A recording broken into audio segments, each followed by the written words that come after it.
नमस्ते दोस्तों, मेरा नाम है अमन और मैं हूं इस ट्यूटोरियल के लिए आपका इंस्ट्रक्टर। दोस्तों, लास्ट वीडियो से हमने अपने पाइथन प्रोग्रामिंग कोर्स को स्टार्ट करा था, जिसमें हमने पाइथन का introduction, installation, VS code installation को अपने सिस्टम पर करा था और उसके बाद हमने एक हेलो वर्ल्ड का प्रोग्राम भी बनाया था। सो अब हम इस कोर्स को आगे कंटिन्यू करते हैं और इस वीडियो में मैं बात करूँगा प्रिंट स्टेटमेंट के बारे में।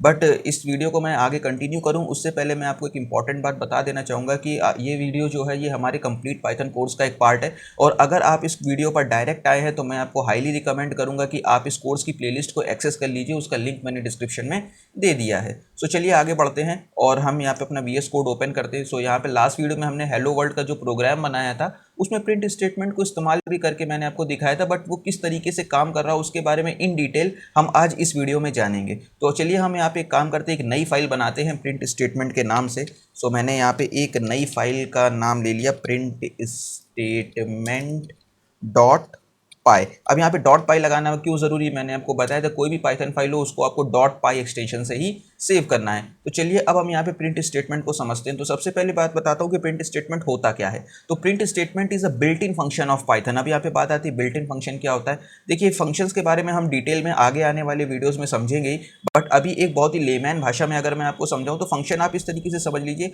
एक प्रोग्रामिंग लैंग्वेज में बहुत सारे फंक्शन हो सकते हैं और हर फंक्शन का एक पर्टिकुलर काम होता है। फॉर एन एग्जाम्पल, जैसे कि एक फैक्ट्री में बहुत सारे वर्कर्स हो सकते हैं बट हर वर्कर का अलग अलग काम होता है। ठीक उसी तरह एक प्रोग्रामिंग लैंग्वेज में बहुत सारे फंक्शन हो सकते हैं और वो हर फंक्शन का अलग अलग काम होता है। और बिल्ट इन फंक्शन क्या होते हैं? बिल्ट इन फंक्शन हमारे वो फंक्शन होते हैं कि अब यहाँ पे अलग अलग काम हर फंक्शन करता है, बट बिल्ट इन फंक्शन मतलब ऐसे फंक्शन जो पाइथन प्रोग्रामिंग लैंग्वेज में पहले से ही डिफाइंड है कि ये फंक्शन क्या काम करेंगे।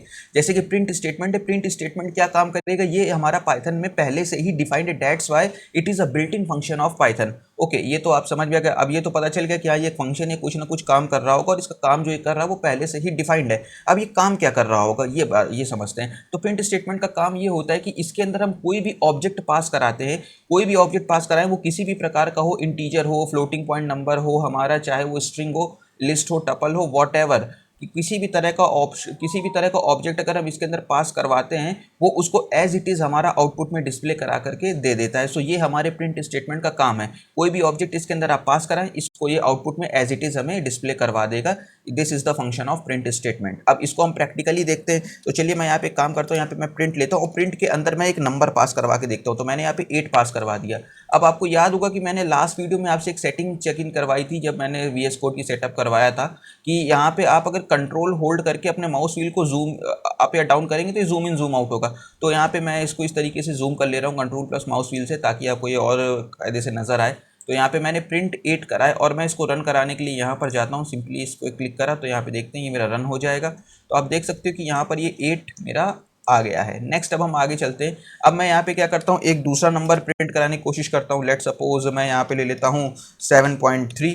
ठीक है, तो नेक्स्ट मेरा क्या होगा, यहाँ पर 7.3 प्रिंट हो जाएगा। That is well and good. अब इसके बाद मैं चाहता हूँ कि मैं कोई पीस ऑफ टेक्स्ट प्रिंट करवाना चाहता हूँ। तो यहाँ पे आप एक बात समझिए, कभी भी आप प्रोग्रामिंग में कोई पीस ऑफ टेक्स्ट लेना चाहते हो तो उसको आप स्ट्रिंग के फॉर्मेट में लोगे। अब स्ट्रिंग क्या होती है बहुत डिटेल में हम आगे आने वाली वीडियोस में समझेंगे जब डेटा टाइप्स की बात करेंगे, बट अभी आप फिलहाल के लिए इतना समझ लीजिए, कोई भी पीस ऑफ टेक्स्ट अगर आपको लेना है तो आप उसको स्ट्रिंग फॉर्मेट में लेंगे। अब पाइथन को कैसे पता चलेगा कि वो एक स्ट्रिंग है? तो आपको ये बात याद रखनी, कोई भी पीस ऑफ टेक्स्ट जो आप एज अ स्ट्रिंग लेना चाहते हो तो आपको उसको या तो डबल कोट्स के अंदर लिखना है या तो सिंगल कोट्स के अंदर लिखना है। जैसे फॉर एन एग्जांपल मैं अपना नाम लिखना चाहता हूं तो मैं यहाँ पे क्या करूंगा, मैं डबल कोट्स लगाऊंगा ताकि पाइथन को ये पता चल जाए कि ये एक स्ट्रिंग है। उसके बाद मैं यहाँ पे क्या लिख दूंगा, अपना नाम अमन, और उसके बाद अगर मैं इसको रन करवाता हूँ तो आप देख सकते हो कि यहाँ पर मेरा अमन जो है प्रिंट हो चुका है। अब यही काम मैं सिंगल कोट्स लगा के भी कर सकता हूँ, बट दिस टाइम मैं क्या करूँगा, मैं इस बार नाम चेंज कर देता हूँ। लेट सपोज मैं यहाँ पे कर देता हूँ आकाश। ठीक है, तो तब भी मेरा सेम काम कर रहा है, नो वरीज। तो आपको यहाँ पे ये समझना है कि anything that is enclosed with in the single quotes और the double quotes is considered as string by the Python. मतलब कोई भी पीस ऑफ टेक्स्ट, वो चाहे हमारा कैसा भी हो, अगर वो डबल कोट्स या सिंगल कोट्स के अंदर इंक्लोज्ड है तो एज अ स्ट्रिंग ट्रीट करा जाएगा हमारे पाइथन के द्वारा। और आपको ये बात और समझनी कि जब आप स्ट्रिंग को प्रिंट करा रहे हो तो आपका जो अंदर का टेक्स्ट है वही प्रिंट हो रहा है, जो आपने डबल कोट्स या सिंगल कोट्स लगाए हैं वो प्रिंट नहीं होंगे। Okay, that is also thing. अब ऐसा नहीं कि अब जब आप ये टेक्स्ट ले रहे हो तो आप सिर्फ इस पे अल्फाबेट्स ही ले सकते हो, आप इसके अंदर नंबर्स भी ले सकते हो, सिंबल्स भी ले सकते हो। जैसे भी मैंने भी कुछ क्रिप्टिक सा लिख दिया है आकाश के बाद, तो आप ये देखो कि वो भी एज इट इज ऐसा प्रिंट हो गया। अब आप ये समझ लीजिए कि स्ट्रिंग के अंदर आप डबल कोट्स या सिंगल कोट्स के अंदर कुछ भी लगा दें, that is well and good fine. Okay, next अब हम आगे चलते हैं और इसको मैं क्या करता हूँ, हटा देता हूँ। अब प्रिंट के अंदर हम चाहें तो कोई वेरिएबल भी पास कर सकते हैं। अब बात आती है कि यहाँ पे वेरिएबल क्या होता है, तो इसके बारे में भी हम आगे आने वाली वीडियोस में बहुत डिटेल में समझेंगे, बट अभी के लिए मैं बहुत ही लेमैन भाषा में अगर आपको समझाऊं तो उसके लिए मैं आपको एक इमेज दिखाता हूँ। ओके, सो आप अगर अपने घर की किचन में जाओगे तो आपको कुछ इस तरह का जो नज़ारा है वो देखने को मिलेगा। तो आपको बहुत अलग अलग कंटेनर्स देखने को मिलेंगे और हर कंटेनर्स के अंदर कुछ ना कुछ इंग्रेडिएंट्स होंगे। ठीक है, तो अब उन कंटेनर्स का काम क्या है? उन कंटेनर्स का काम बेसिकली ये है कि वो अलग अलग इंग्रेडिएंट्स को अपने अंदर स्टोर करके रख रहे हैं। ठीक उसी तरह हमारी प्रोग्रामिंग में क्या होता है कि हमें जो डेटा वैल्यूज होती हैं उनको कहीं ना कहीं तो स्टोर करना होता है, तो हम उनको स्टोर करते हैं वेरिएबल्स के अंदर। तो आप इस तरीके से समझ लीजिए, variable are the containers which are used to store the data values. Okay, so अभी के लिए आपको फिलहाल इतना ही समझना है। अब हम आगे चलते हैं या वेरिएबल को बना के देखते हैं। तो अब यहाँ पे एक चीज मैं आपको और बता दूं वेरिएबल के बारे में। पाइथन में Python is a dynamically typed language. Python एक डायनामिकली टाइप्ड लैंग्वेज है और इसमें वेरिएबल को आपको पहले से डिक्लेयर करने की जरूरत नहीं पड़ती, आप डायरेक्ट यूज कर सकते हो। More about it in the later videos, जब हम वेरिएबल के बारे में डिटेल में बात करेंगे। बट अभी फिलहाल के लिए ऐसे समझिए जैसे आपको कोई एन नाम का वेरिएबल बनाना और उसमें वैल्यू स्टोर करानी है 89। तो अब आपको क्या करना है, n इज इक्वल टू 89 आपने लिख देना है, तो आपका n नाम का वेरिएबल क्रिएट हो जाएगा। आपको उसको पहले से डिक्लेयर वगैरह करने की कोई ज़रूरत नहीं है। अब जो चीज़ें अभी मैं बोल रहा हूँ, जो कोई दूसरी प्रोग्रामिंग लैंग्वेज जैसे कि सी प्लस प्लस या जावा जिन्होंने कर रखी होगी, वो ज़्यादा उनको सेंस बना रही होगी क्योंकि उनको पहले से वेरिएबल को डिक्लेयर करना पड़ता है। बट नो वरीज, इसके बारे में हम आगे डिटेल में डिस्कस करेंगे। बट फिलहाल के लिए हमारा वेरिएबल बन चुका है और अब हम इसको क्या कराते हैं, प्रिंट करवा देते हैं, प्रिंट एन। तो अब आप यहाँ पे देखोगे कि जो मेरा 89 है इसने प्रिंट करवा दिया। अब ज़रूरी नहीं है कि मैं यहाँ पे इसका वो क्या इसमें इसके अंदर कोई भी नंबर ही स्टोर करूं। मैं चाहूं तो बाद में इसकी वैल्यू चेंज भी कर सकता हूं। जैसे अभी 89 है, मैं यहाँ पे 63 कर देता हूं और उसके बाद दोबारा करता हूं प्रिंट एन। तो भी यहाँ पे क्या होगा, मेरा अब जो एन की वैल्यू है वो 63 हो जाएगी। ओके, सो आप चाहें तो वेरिएबल को वैल्यू बाद में चेंज भी कर सकते हो और उसके नाम से ही ये चीज़ बहुत ही self explanatory. Variable is something that varies through out the execution of program. मतलब वेरिएबल वो चीज़ है जो प्रोग्राम के एग्जीक्यूशन के दौरान जिसकी वैल्यू चेंज हो सकती हो। ओके, अब यहाँ पे ज़रूरी नहीं कि अब एक पहले भी नंबर था तो बाद में भी नंबर रखे। बाद में मैं इसके अंदर अगर स्ट्रिंग डाल देता हूँ तो ये इस स्ट्रिंग वैल्यू स्टोर कर लेगा। तो यहाँ पे मैं प्रिंट एन अप करूँगा तो मेरा थर्ड में क्या होगा, मेरा अमन प्रिंट होगा। सो आप यहाँ पे समझ सकते हो कि वेरिएबल किस तरीके से काम कर रहा था। सो आई होप आपको इतना समझ में आया होगा, that is well and good. अब इसके बाद हम आगे चलते हैं और कुछ और कॉन्सेप्ट्स को समझते हैं। तो यहाँ पे मैं क्या करता हूँ, कुछ नाम प्रिंट कराने की कोशिश करता हूँ। तो मैं सबसे पहले अपना नाम प्रिंट कराया, ठीक है, फिर उसके बाद मैंने एक और नाम प्रिंट करवाया, फिर एक तीसरा नाम प्रिंट करवाया और उसके बाद मैंने एक चौथा नाम प्रिंट करवा दिया। अभी तो मैं इतना ही इसको प्रिंट करवाता हूँ और यहाँ पे इसको जब मैं रन करूँगा तो आप ये देखो कि जो भी चारों नाम मैंने प्रिंट करवाने थे बहुत ईजिली प्रिंट होकर के मेरे सामने आ गए हैं। बट अब यहाँ पे आपको ये समझना है कि जितने बार भी हम प्रिंट स्टेटमेंट चला रहे हैं, हर बार वो जो न्यू नेम को प्रिंट कर रहा है वो एक न्यू लाइन से प्रिंट कर रहा है। अब वो न्यू लाइन से क्यों प्रिंट कर रहा है, आइए उस चीज़ को समझते हैं। तो मैं यहाँ पे क्या करता हूँ, कुछ देर के लिए इस कोड को कमेंट आउट कर देता हूँ। कमेंट करने से होगा ये बेसिकली कि हमारा जो पाइथन का इंटरप्रेटर है वो इस लाइन को क्या करेगा, इग्नोर कर देगा और इनको एग्जीक्यूट नहीं करेगा। ओके, कमेंट्स के बारे में आगे हम डिटेल में समझेंगे। बट अभी यहाँ पे मैं क्या करता हूँ, मैं यहाँ पे एक प्रिंट स्टेटमेंट लेता हूँ और प्रिंट स्टेटमेंट के अंदर लिखता हूँ आप Python is a programming language।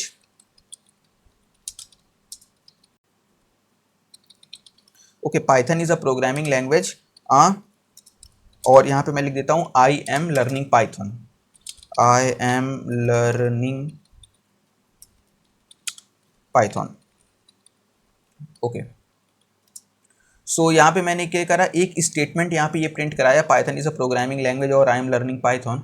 सो अब इसके बाद मैं क्या करता हूँ, इसको रन करवाता हूँ। तो आप यहाँ पे देखोगे कि ये मेरा एज इट इज़ प्रिंट हो गया है। ओके, सो ये मेरा एज इट इज़ प्रिंट हो गया। अब मैं चाहता हूँ कि ये जो Python is a programming language वो पहली लाइन से आए और ये जो आई एम लर्निंग पाइथन है ये दूसरी लाइन से आए। तो उसके लिए मैं तो अभी आपको बताऊँ, यहाँ पे हम ये कर सकते हैं कि हम यहाँ पे इस ये जो आई एम लर्निंग पाइथन इसको दूसरे प्रिंट स्टेटमेंट के अंदर ले ले तो भी काम हो जाएगा हमारा। बट हमको उसको वैसे नहीं करना है। हम यहाँ पे क्या करेंगे, हम यहाँ पे एक लगा देंगे बैकस्लैश एन।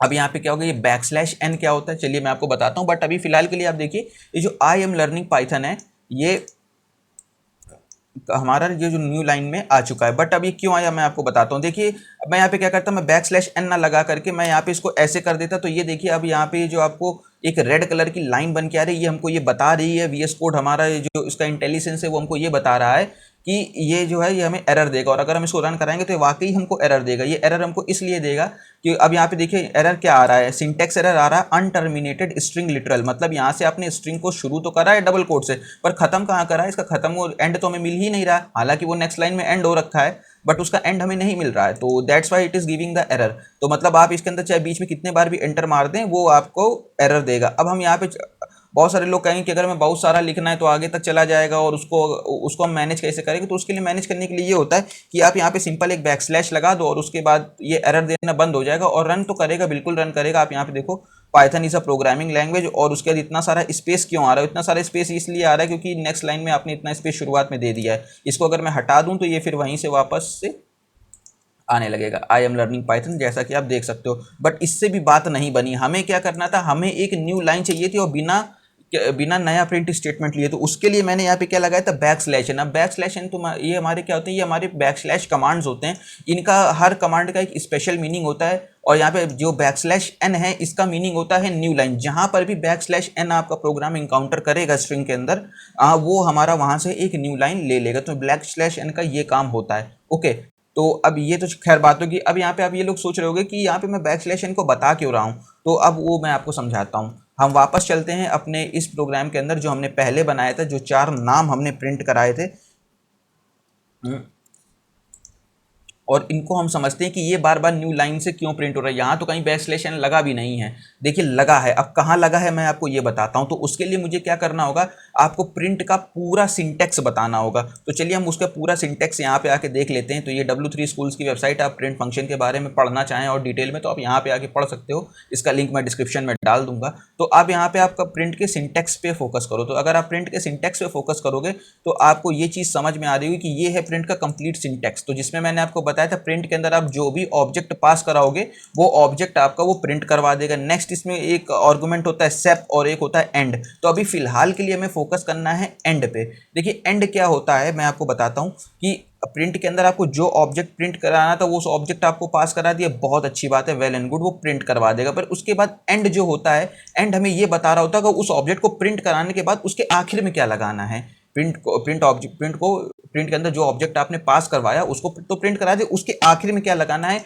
वो हमारा एंड स्पेसिफाई करता है। ओके, अब मान लो अब ये एंड हमें देना जरूरी है या नहीं, नहीं ये जरूरी नहीं है, ये ऑप्शनल होता है। अगर आप इस एंड को डिफाइन करते हो तो एंड में वो लगा देगा, अदरवाइज एंड की जो बाय डिफॉल्ट वैल्यू होती है वो होती है आपकी slash n, that is a new line character. Okay, तो मतलब यहाँ पे क्या होगा, यहाँ पे हमने एंड स्पेसिफाई किसी भी प्रिंट स्टेटमेंट में नहीं कर रखा, इसलिए यहाँ पे क्या हो रहा है, बार बार वो एक न्यू लाइन ले रहा है। हो ये रहा है कि यहाँ पे ये जो अमन है, मैंने यहाँ पे क्या करना, अगर मैं इसका एंड अपनी तरफ से डिफाइन कर दूं कि मैं यहाँ पे चाहता हूँ एंड की जगह डबल डैश आए। ओके चलिए बहुत अच्छी बात है, मैं यहाँ पे क्या कर रहा हूँ, डबल डैश लगाया मैंने। तो अब यहाँ पे देखिए सबसे पहले इसने क्या करा, इसके अंदर ऑब्जेक्ट जो मैंने पास करा था अमन वो प्रिंट हुआ, उसके बाद एंड में मेरे जो डबल डैश थे वो लग गए, और उसके बाद नेक्स्ट प्रिंट स्टेटमेंट चला आकाश। चलिए आकाश भी रन होगा, बट इसमें तो एंड स्पेसिफाई मैंने नहीं करा, इसमें तो फिर एंड की वैल्यू बाय डिफॉल्ट क्या रहेगी, स्लैश एन, इसलिए वो क्या आ गया न्यू लाइन में। अगेन अंकुर उसने प्रिंट करा और फिर उसको कोई भी एंड स्पेसिफाई नहीं, फिर से स्लैश एन लगा, फिर से न्यू लाइन में आ गया, देन अमित प्रिंट हो गया,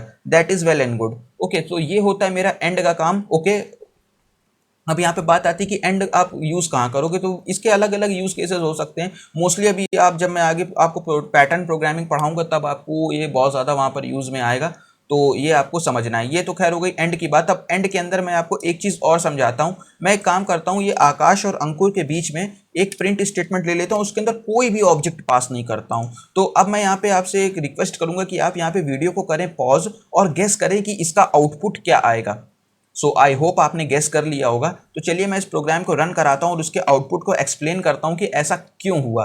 तो आप यहाँ पे देखोगे आपने खाली प्रिंट स्टेटमेंट चला है, तो यहाँ पे खाली लाइन प्रिंट हो गई। अब खाली लाइन प्रिंट होने का रीजन है, देखिए अमन और आकाश यहाँ कैसे प्रिंट हुए ये तो आपको बहुत अच्छे से पता होगा कि यहाँ पे सबसे पहले ये प्रिंट होगा, फिर एंड में स्लैश एन लगाए तो न्यू लाइन में आके फिर आकाश प्रिंट हो गया, फिर से आकाश जब प्रिंट हुआ तो एंड में कुछ मैंने स्पेसिफाई नहीं करा, स्लैश एन लगाए तो वो यहाँ पर आ गया कर्सर। चलिए वेल एंड गुड। अब थर्ड जब प्रिंट स्टेटमेंट इसने इनकाउंटर करा, इसको कोई ऑब्जेक्ट तो प्रिंट कराने को मिला नहीं, तो इसने कुछ भी प्रिंट नहीं कराया, बट एंड की वैल्यू हमने कुछ नहीं भी स्पेसिफाई करी, तब भी उसकी बाय डिफॉल्ट वैल्यू तो स्लैश एन है ना।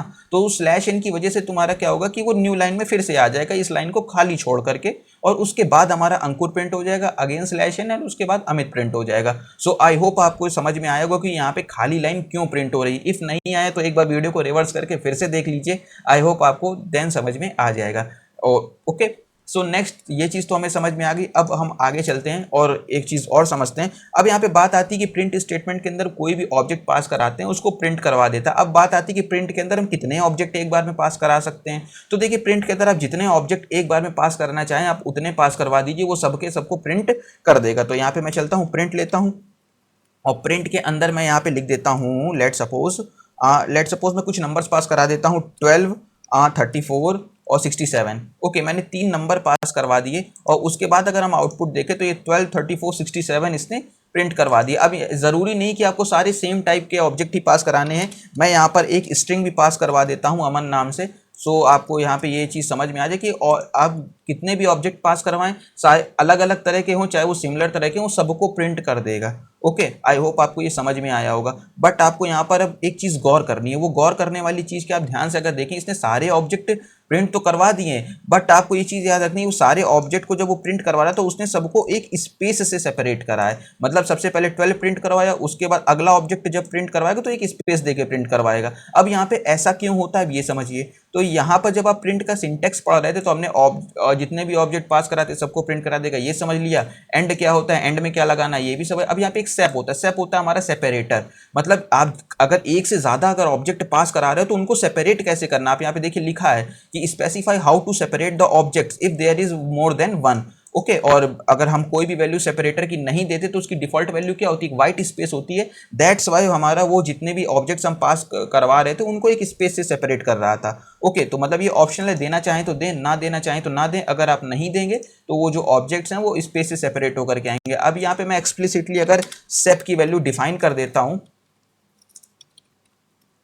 तो यहाँ पे क्या होगा, मैं सेप की जगह चाहता हूँ कि एक 2 बार डैश लगाना। ओके, तो मैंने यहाँ पे लगा दिए 2 बार डैश। तो अब यहाँ पे देखिए जो ऑब्जेक्ट्स हैं वो सेपरेट किससे हो रहे हैं, वो डबल डैश से सेपरेट हो रहे हैं। अब यहाँ पे अगर मैं सेप की जगह लगाना चाहूँ कि हाँ भाई कॉमा से सेपरेट करो सबको, तो यहाँ पे ये सारे ऑब्जेक्ट्स मेरे कॉमा से सेपरेट होकर के आ जाएंगे। सो आई होप आपको ये चीज़ समझ में आई होगी। प्रिंट किस तरीके से काम करता है, प्रिंट के बारे में जितनी भी डिटेल्स हैं मोस्ट प्रोबेबली मैंने सारी कवर कर दी हैं। फाइल और फ्लैश मैंने अभी नहीं कवर करा है, इसको हम फाइल हैंडलिंग में कवर करेंगे। सो यहाँ पर जो प्रिंट स्टेटमेंट के बारे में मुझे जितनी भी बात करनी थी वो हो चुकी है खत्म, बट अभी वीडियो खत्म नहीं हुआ है। यहाँ पे मैं आपको देना चाहूँगा एक असाइनमेंट क्वेश्चन, जो भी आपको अभी इस वीडियो को पॉज करना है और उसको कंप्लीट करना है।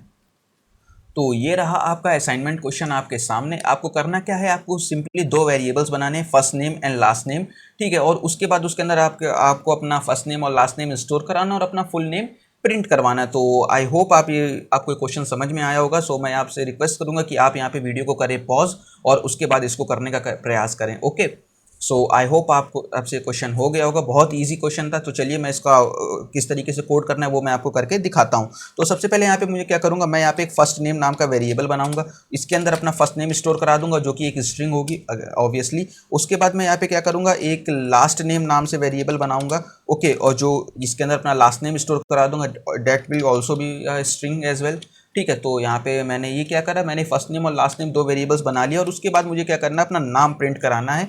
तो यहाँ पे मैं क्या करूँगा, यहाँ पे लिखूंगा first name comma last name. Okay, तो यहाँ पे ये मेरा जो प्रोग्राम है वो बन के हो चुका है तैयार। और उसके बाद जब मैं इसको रन कराऊंगा तो आप देख सकते हो कि मेरा नाम ये प्रिंट हो गया। और अब यहाँ पे मैंने क्या करा था, यहाँ पे 2 ऑब्जेक्ट पास करवाए थे, बेसिकली 2 वेरिएबल्स पास करवाए थे। और यहाँ पे सेप की वैल्यू बाय डिफॉल्ट मेरी जो है एक वाइट स्पेस होती है। दैट्स वाई इनके बीच में, इन दोनों ऑब्जेक्ट्स के बीच में, फर्स्ट नेम और लास्ट नेम के बीच में एक स्पेस आ रहा है। अब बहुत सारे लोगों ने क्या करा होगा कि इसमें ये करा होगा कि प्रिंट फर्स्ट नेम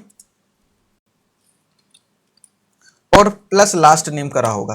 तो इससे होगा ये, मैं आपको बताता हूं कि ये दोनों स्ट्रिंग आपस में ऐड हो जाएंगी, जुड़ जाएंगी। अब ऐसा क्यों हो रहा है ये भी आप समझिए कि आप यहाँ पे इन दोनों स्ट्रिंग्स को जोड़ रहे हैं, फर्स्ट नेम और लास्ट नेम को, तो एक नई स्ट्रिंग बनके तैयार होगी। तो सबसे पहले क्या होगा कि भाई फर्स्ट नेम आ जाएगा अमन, चलो ठीक है, वेल एंड गुड, यहाँ पे फर्स्ट नेम आ गया। फिर उसके बाद आपने क्या करा, उसी के जस्ट बाद उसमें लास्ट नेम जोड़ दिया।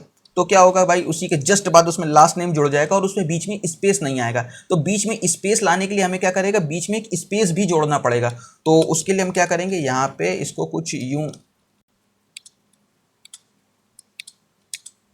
स्पेस को दे देंगे। तो अब यहाँ पे क्या होगा, वो स्पेस आउट होकर के आएगा। तो आप इस तरीके से भी कर सकते हो, आपने दोनों में से किसी भी तरीके से इसको प्रिंट कराया हो, that is well and good, और ये आपका आउटपुट सही था। तो ये था हमारा पहला प्रोग्राम, और इसको हम धीरे धीरे करके और बड़े बड़े प्रोग्राम्स बनाना शुरू करेंगे। अभी तो हम दूसरे ही लेक्चर में हैं, तो अभी तो ज़्यादा बड़े प्रोग्राम्स बना नहीं पाएंगे, बट पहले धीरे धीरे हम अपने कॉन्सेप्ट्स को स्ट्रॉन्ग करेंगे और उसके बाद हम आगे बढ़ेंगे। So that's all for this video. आपके अगर कोई भी कमेंट्स हैं या क्वेश्चंस हैं, वो आप कमेंट सेक्शन में बिल्कुल लिख सकते हो। आपको वीडियो कैसा लगा, चाहे आप कोई सजेशन देना चाहो मुझे, तो वो भी आप उसमें दे सकते हो। मैं कोशिश करूंगा 24 घंटे के अंदर सबका रिप्लाई करूं। और इफ़ आप मुझे कमेंट सेक्शन में नहीं रीच आउट कर पा रहे हो, तो आप मुझे यहाँ पे इंस्टाग्राम पे भी रीच आउट कर सकते हो। ये मेरा इंस्टाग्राम प्रोफाइल है। So that's all for this video. It's your boy Aman signing out. नमस्ते।